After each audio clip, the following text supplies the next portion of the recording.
Established in 2005, YouTube is one of the first global social networks around, and its relevance continues to do nothing but grow. The video content posted, viewed, and shared on YouTube can be watched on desktops, laptops, notebooks, smartphones, and now smart TVs, any time of day or night.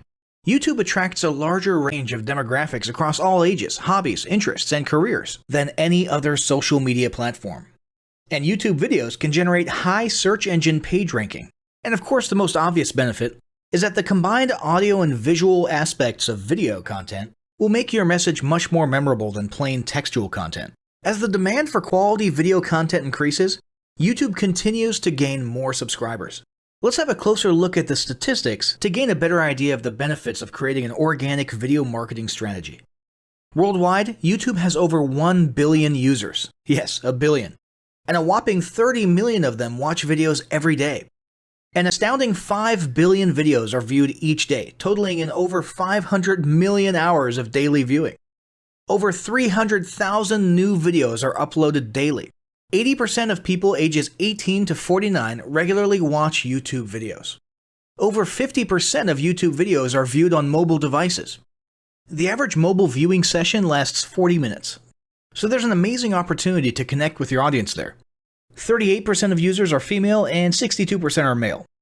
So clearly the general stats and demographics are there.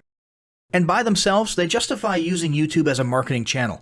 But the marketing-related stats are even more compelling. Today, around 87% of online marketers use video content. 1/3 of all online activity is watching videos. 92% of mobile video viewers share the content that they watch.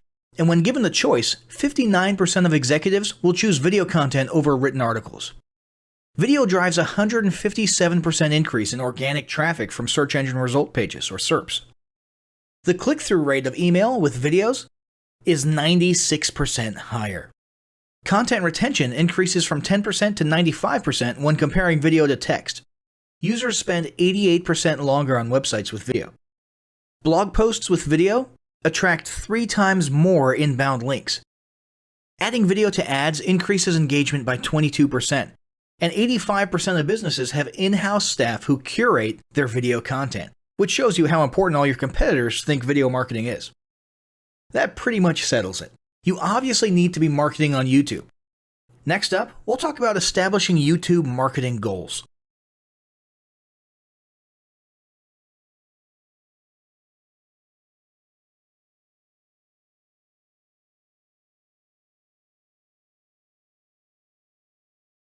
Establishing marketing goals is critical to the success of your YouTube marketing.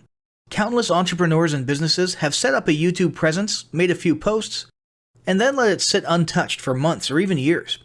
This is usually due to a lack or an absence of goals. So, before you even begin establishing any sort of YouTube presence or strategy, you need to establish clear marketing goals.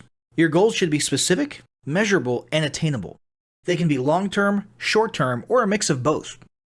Deadlines and milestones can be helpful as well.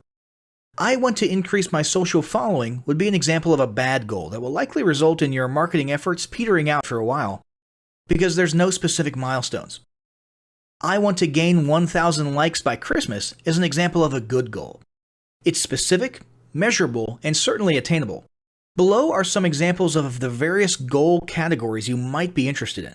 First up, there's traffic to websites. And here we're talking about sales, leads, or just content marketing. Probably one of the most popular goals of YouTube marketing is to funnel your YouTube traffic back to your own web properties. After all, most businesses don't do business on YouTube per se.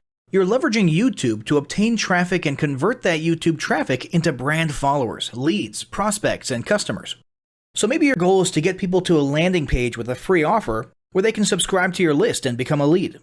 Maybe they're being sent to a sales page or an e-commerce store. Maybe you just want to do some content marketing, so you send them to your blog. Whatever the case, the end goal for a lot of businesses will likely be bringing YouTube traffic away from YouTube and over to their own web properties. Next up, there's social following, which we like to call YouTube as autoresponder. In this goal category, your aim is to build a large number of followers, and the reason we also refer to this as YouTube as autoresponder is because the main sought-after benefit here is to increase the number of people who will see your uploads in their feeds. In this sense, your YouTube posts become similar to sending out email broadcasts via your autoresponder.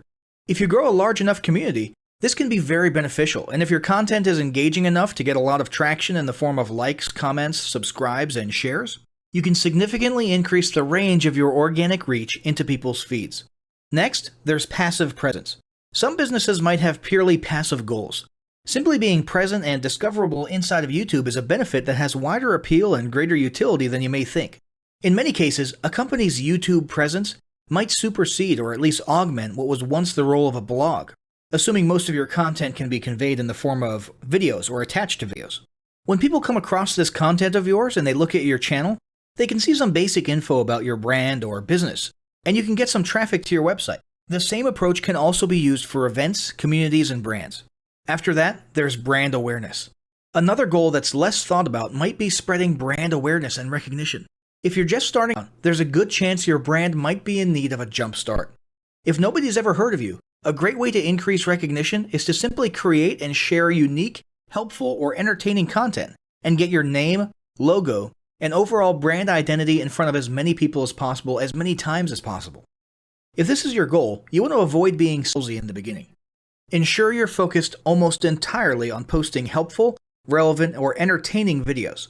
After that, there's expanding existing audiences. If you've already got an audience, your goal might be to make it bigger. This can be done via several social marketing methods. Sharing viral content, either curated or created yourself, can lead to a huge increase in your YouTube audience. Although creating your own viral content like that can be great, if you don't have the time or means to do so, you can simply leverage existing content that's already been proven to be viral by curating or resharing it with your own comments or angle added to it.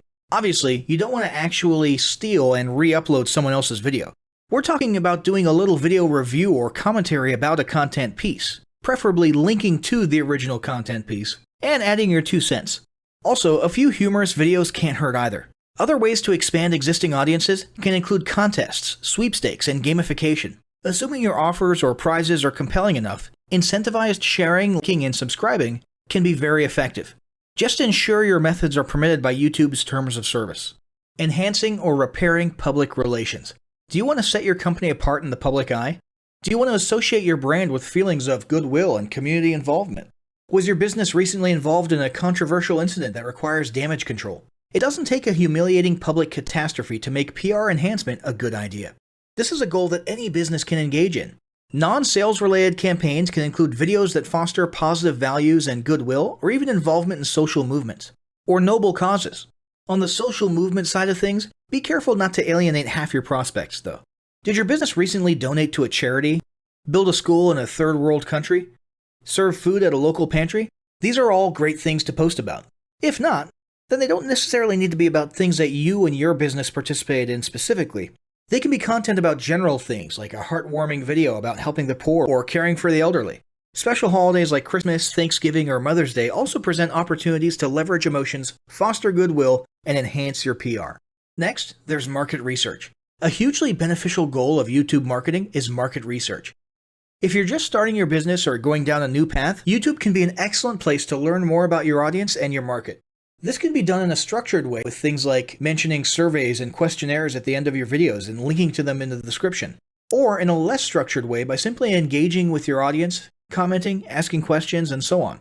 Also, lurking or conversing in YouTube channels or the comments of videos related to your industry can teach you a ton about what your customers want and who they are. Beyond that, you can monitor your competitors' accounts and posts to see what their customers like and what they're complaining about, so you can adjust your business accordingly. Creating your own channel, posting, and engaging in it is another great way to get a constant stream of market and audience data flowing into your business. Ultimately, your goal should be to come up with 1 or 2 ideal customer avatars that you can then base your marketing and product development on. All of the goals you've learned about in this section require some sort of presence on YouTube. Getting that presence started is what we're going to talk about next.